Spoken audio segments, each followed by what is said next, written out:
Okay, magandang araw mga katropang itik. Ito nga pala yung mga mangingitlog natin ngayon. Yan. Goods na ang kanilang mga balahibo. Kondisyon na sila. Ready na sila para sa pagitlog araw-araw.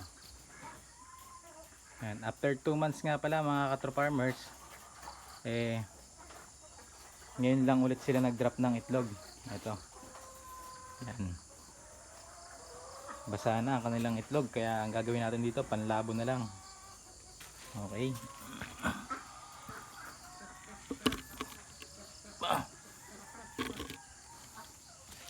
Naglugon sila dahil halos araw-araw umuulan dito. Yan.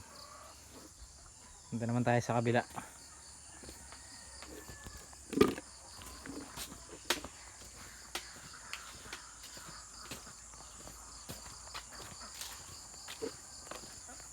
Dahil pa nakaharang mga palapa dahil kakalukad lang dito, hindi pa natin nalilinis. Ito naman po ang kasunod natin. Yan. Nagdadrop na rin sila ng itlog mga katropa.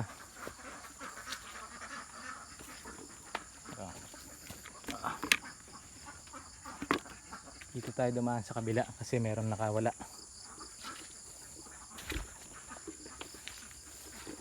Papasukin natin. Oh, tingnan nyo mga katropa. Oh, nasa labas lang itlog nila dahil may mga nakalabas dito. At alaman natin kung saan sila nakalusot.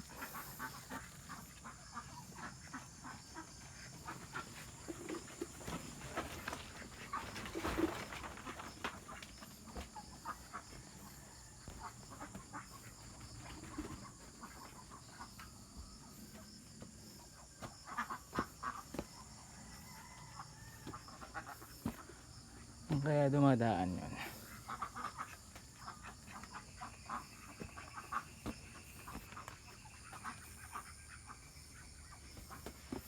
Then baka may itlog pa dito.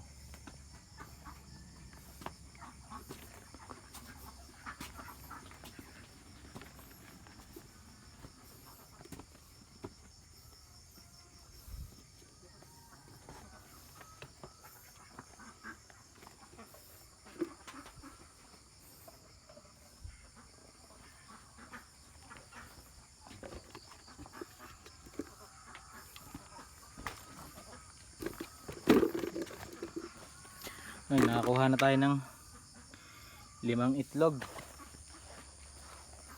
for almost 3 months mga katropa.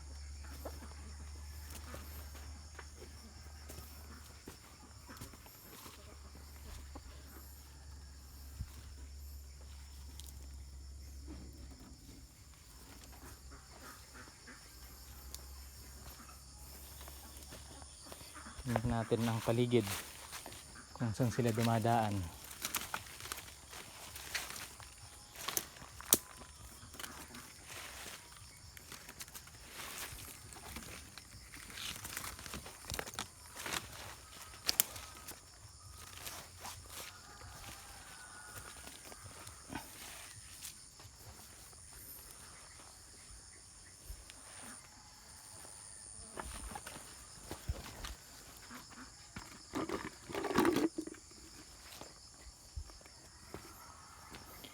Ito nga pala yung ginawa nating harang ng mga nakaraang video natin.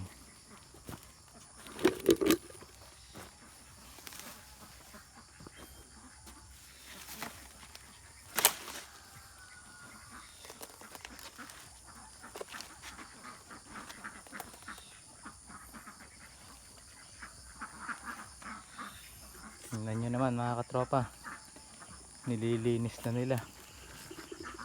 Dati ang kapal-kapal ng damo dito.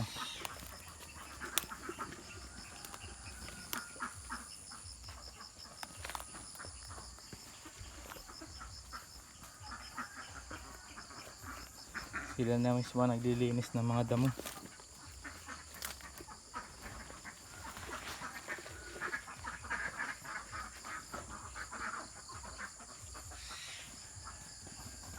Ito nga lang pala pakain natin sa kanila mga katropa. Ito, sapal, ipa, Tapos nilalahukan natin ng konting feeds. Tingnan natin na dito, baka mayroon pang itlog.